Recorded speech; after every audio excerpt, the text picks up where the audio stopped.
Everyone, I hope everyone had a wonderful, wonderful week. This week is Parshas Vayera, and I just saw a beautiful, beautiful idea. I saw it from a friend, and a very, very sharp idea, special idea. We are told the end of the Parsha, the most dramatic of all psukim, is the story of the Akedah, and just like Avraham Avinu was commanded, his first command, his first nisayon, lech lecha me'aretzecha, to go ahead and leave his past.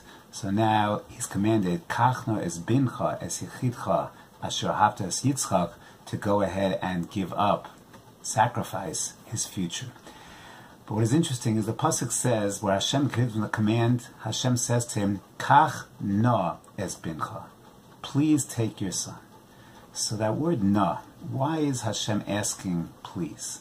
So the Gemara Masechet Sanhedrin and Daf Pei Testament Beis is bothered by this question. I'm going to look up that Gemara, quote it for you right away. The Gemara tells us, Pei Tes Amid Beis, why does it say na? Ein na ela lashon bakasha. The word na is a request, is a lashon bakasha. Why is Hashem as if like, please, pretty please, can you do this for me? So the Gemara says the following mashal. Mashal melech basa v'dam sh'amdu alav milchamos harbe. So mashal of a king who fought and won many, many wars. And haylo gibor echa v'natzchan. He had a warrior. He had one of his knights who had made him very, very successful in his historic warfare. Liyamim amda alav milchama chazaka. And towards the end of his reign, towards the end of his life, the king had one last battle to wage. And Amalo, and he went to his faithful warrior, and he says, Bevakasha mimcha, please, please, a special request, please. Amodli b'milchama, fight for me this last war.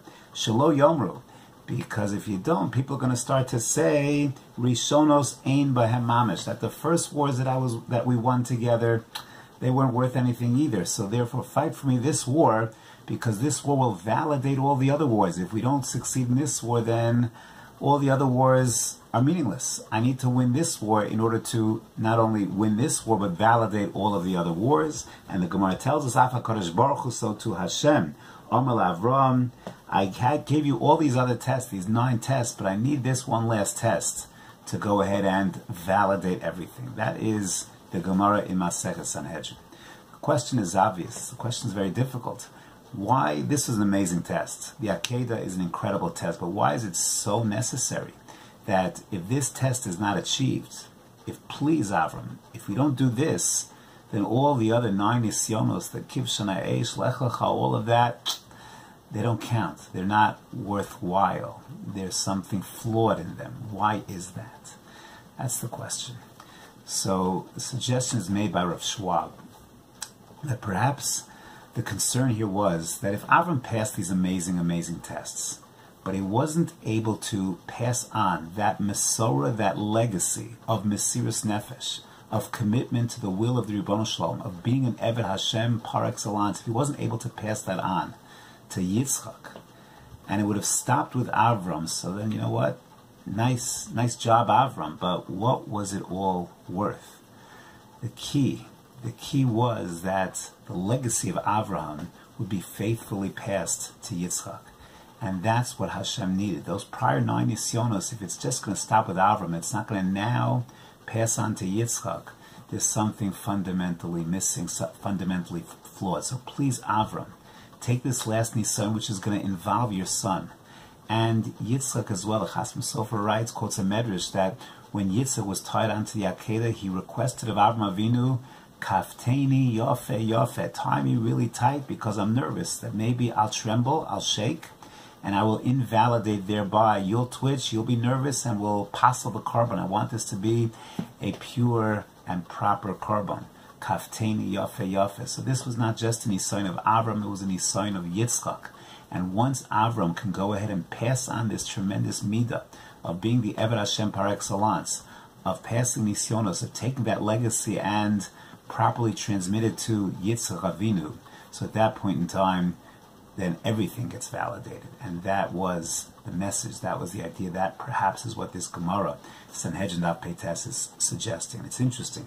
If you take a look in Parshas Lech Lecha, so Rashi there writes, Parshas Lech Lecha, Perek Yud Zayin, Pasuk Tes, when Yitzchak is named, so the Karasa es Shmo Yitzchak, he's named Yitzchak, and Rashi cites a couple of interpretations why Yitzchak specifically. Al Shem Hatzchok, there was laughter as a result when the Besorah was given that Yitzchak would be born to this aged mother, an elderly father, so that was laughable.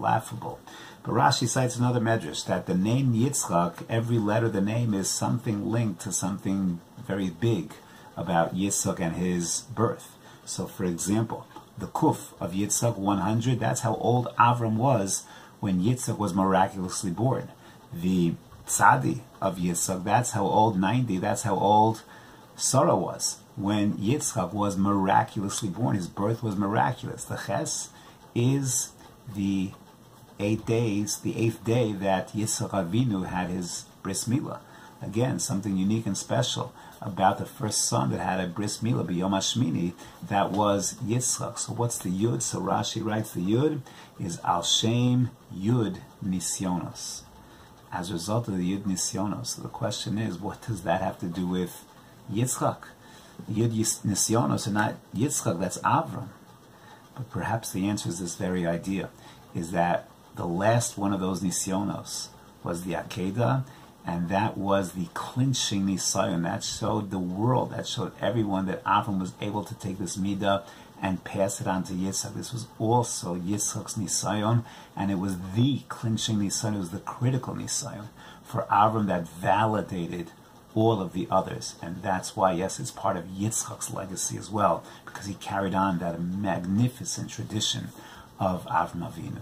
So that's the idea. Maybe we be zoche in being Mizaro Shel Avram, Mizaro Shel Yitzchak, a sense of Mesiras Nefesh, a sense of being the Eved Hashem par excellence, as we try and take our Mesorah and Be'ezrat Hashem transmit it faithfully to our children.